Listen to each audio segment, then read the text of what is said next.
Bienvenue voyageurs du net. Ici, on découvre des histoires toutes les semaines et cette fois-ci, c'est vous qui avez choisi la thématique. Un partage de vraies situations d'internautes. C'est sur BuzzFeed que j'ai trouvé ces 15 partages glaçants de rencontres avec des tueurs en série. L'exposition qui suscite la controverse actuellement se termine bientôt sur Paris, alors je me suis dit que la thématique allait de soi. Installez-vous et préparez-vous au pire, si vous osez écouter jusqu'au bout. Rencontre de tueurs en série. Mon mari était policier à Chicago. Alors qu'il était assis avec d'autres policiers dans un restaurant, un homme s'est approché et a distribué des cartes disant qu'il était un clown et qu'il organisait beaucoup de fêtes pour les enfants. Mon mari l'a trouvé effrayant et a jeté la carte sans y penser. Quelques mois plus tard, je me suis retrouvée à l'hôpital et ma colocataire était la mère d'une des victimes de John Wayne Gacy. John Wayne Gacy, le clown tueur. Nous avons appris qu'il vivait à 2 rues de chez nous. Nous étions là quand ils ont creusé son sous-sol et découvert le reste des corps de ces pauvres garçons qu'il avait tués. Cela nous a brisé le cœur.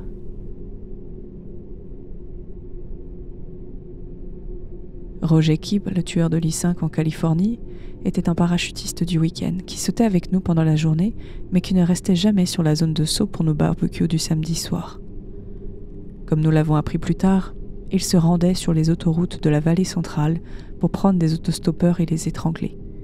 Lorsqu'il a finalement été appréhendé au début des années 90, j'ai reçu un appel de l'épouse désemparée d'un de mes clients qui travaillait avec Roger le soir pour restaurer l'intérieur de voitures anciennes.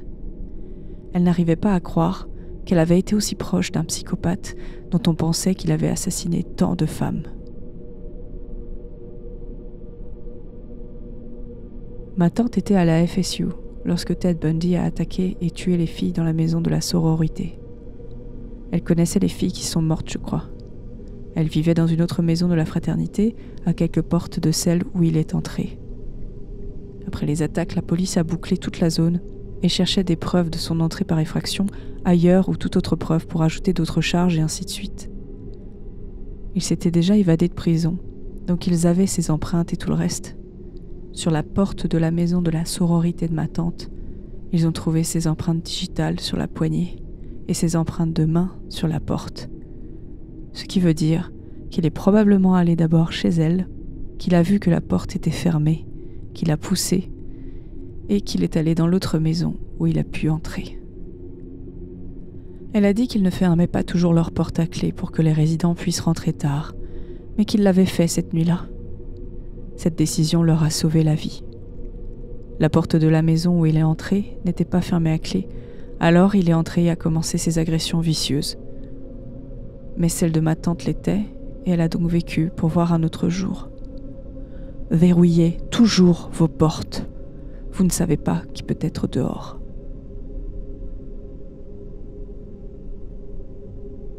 Ted Bundy a tué la meilleure amie de ma mère au lycée. Elle s'appelait Denise Naslund et elle était l'une des filles du Sammamish State Park. Mon oncle a été interrogé à l'époque où la police recherchait Bundy parce qu'il était aussi grand, avait des cheveux ondulés, conduisait une coccinelle et allait à l'université de Washington.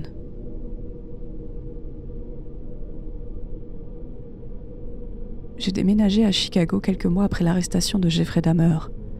L'été suivant, j'ai commencé à sortir avec un homme de Milwaukee.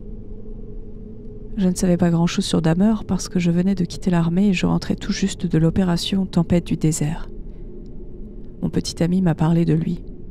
Il m'a dit qu'il pensait avoir rencontré Dahmer un soir, lors d'une fête, parce qu'un jeune homme s'était approché de lui et de ses amis, leur demandant de faire semblant de le connaître parce qu'un blanc effrayant ne le laissait pas tranquille. Il a toujours pensé qu'il s'agissait de Dahmer. Puis, nous avons regardé des photos d'une fête au bar cet été-là. Et Dahmer était bien sur les photos, clair comme de l'eau de roche.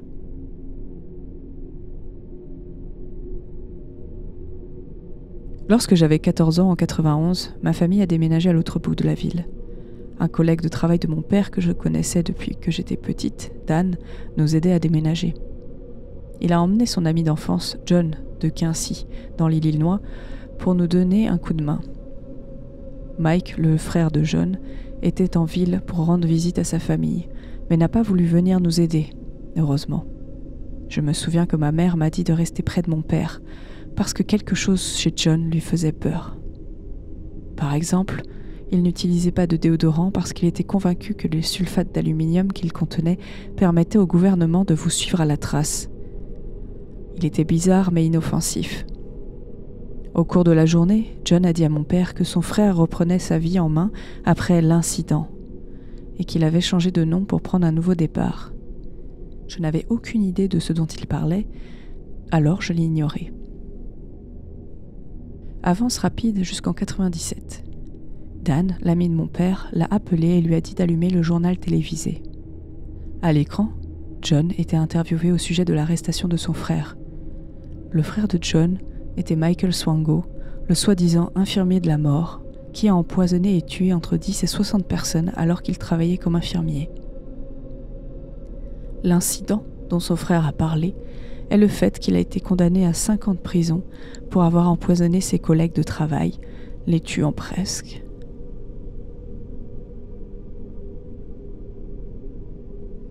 J'ai brièvement travaillé dans une boulangerie située en face de la rue du Palais de justice du comté de Saint Lucie à Fort Pierce en Floride, en 2012. Omar Matin, le tueur de la boîte de nuit d'Orlando en 2016, travaillait au Palais de justice en tant qu'agent de sécurité et venait souvent avec un autre agent, Torres, pour qui j'avais un petit faible, pour commander un café, un fruit et un parfait au yaourt à la vanille. Il était toujours très calme et poli. Je n'ai vécu que 5 mois à Orlando en 2012, mais j'étais au lycée avec beaucoup de gens qui allaient dans les clubs d'Orlando. Bien que je n'y sois plus allé en 2016, le jour de la fusillade, je n'ai pas cessé de recevoir des alertes de Facebook indiquant que des amis s'enregistraient pour confirmer qu'ils étaient en sécurité.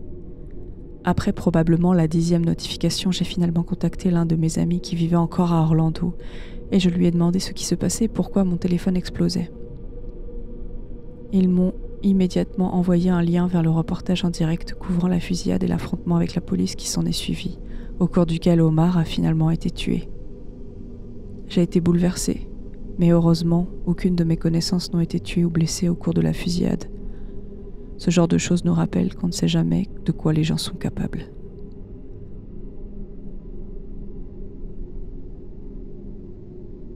J'ai travaillé dans un salon de cigares privé à New York lorsque j'avais une vingtaine d'années. Il s'agissait d'un club réservé aux membres et nous recevions donc des hommes très en vue. Il y avait quelques habitués qui étaient des gens cool et gentils. Un membre en particulier amenait généralement son ami, un homme plus grand avec des lunettes. Il était architecte et chasseur passionné. Lorsqu'il venait, il parlait de ses safaris en Afrique et me montrait des photos de tous les animaux sauvages qu'il chassait. Je n'étais pas vraiment impressionnée parce qu'il s'agissait de lions et de zèbres, mais bien sûr, il fallait que j'écoute et que je sois engagée. Il venait au moins 2 ou 3 fois par mois avec son ami et je discutais généralement avec lui quand il venait. 8 ans plus tard, j'ai appris qu'il était accusé des meurtres en série de Gilgo Beach. Ils ont trouvé le premier corps en 2010 lorsque j'ai emménagé à New York et j'ai continué à suivre l'affaire au fil des ans. Je n'aurais jamais pensé que j'aurais rencontré le véritable tueur en série de Long Island, pas seulement une fois, mais plusieurs fois pendant 1 an.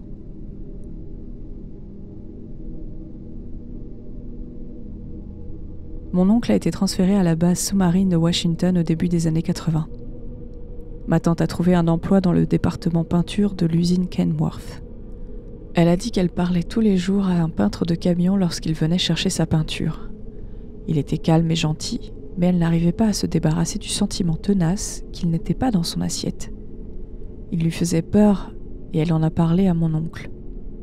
Mon oncle lui a dit que si elle était mal à l'aise, elle devait démissionner.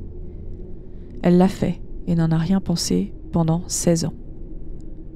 Un jour, alors qu'elle regardait les informations, un reportage a été publié sur l'arrestation du tueur de Green River. Elle s'est figée lorsque la photo de Gary Ridgway est apparue à l'écran. Elle regardait l'homme qui lui avait donné la chair de poule dans l'atelier de peinture il y a de nombreuses années. Il lui fait encore peur aujourd'hui.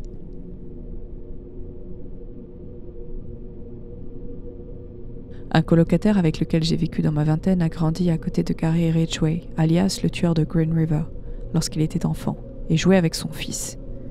Mon ex-mari travaillait avec lui chez Kenworth. Gary était surnommé Green River Gary, car au début des années 80, il a été interrogé et sa maison a été fouillée. Lorsque j'étais caissière dans une quincaillerie non loin de l'endroit où il vivait avant d'être arrêté, il était souvent passé dans ma file d'attente.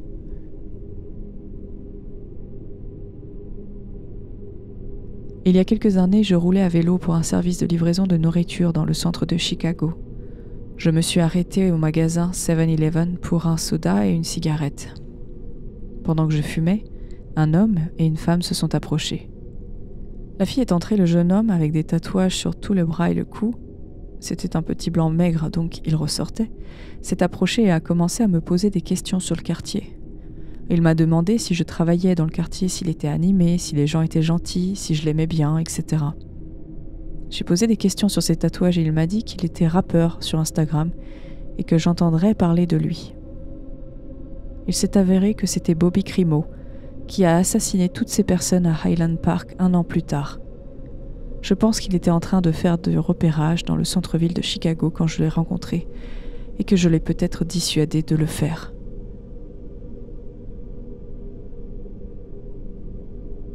Mon père est allé à l'école avec Michael Ross, un tueur en série d'une petite ville du Connecticut. Quand j'étais bébé, Michael m'a pris dans ses bras. Peu après, on a appris qu'il était condamné pour plusieurs meurtres, dont celui de 2 filles qui fréquentaient la même église que mes parents. Il est allé chercher ses filles juste à côté de l'autoroute, devant la maison de mes parents. Je n'ai jamais été aussi effrayée par quelque chose dont je ne me souviens même pas.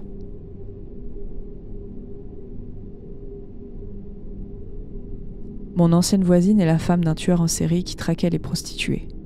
Je me souviens avoir rencontré sa famille lorsque nous avons emménagé. Quelques mois auparavant, j'avais fait un rapport sur ce tueur en série pour la classe. Elle a dit son nom en se présentant et je me suis dit, sans déconner, je viens de faire un rapport sur, insérer le nom du mari, pour mon cours de justice pénale. Eh bien, quelle introduction maladroite.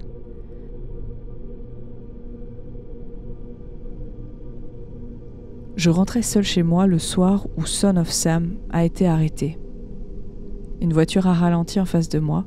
J'ai eu de mauvaises vibrations et je pensais aller sonner à la porte d'une maison voisine quand soudain une voiture pleine de gens s'est arrêtée à côté de nous. Ils ont crié « Arrêtez de la suivre, laissez-la tranquille !» Et Dieu merci, la voiture s'est envolée. Je suis sûre que ces gens m'ont sauvé de Son of Sam cette nuit-là. Je n'étais pas loin de l'endroit où il a été arrêté et la voiture qui me suivait était la même que celle qu'il avait.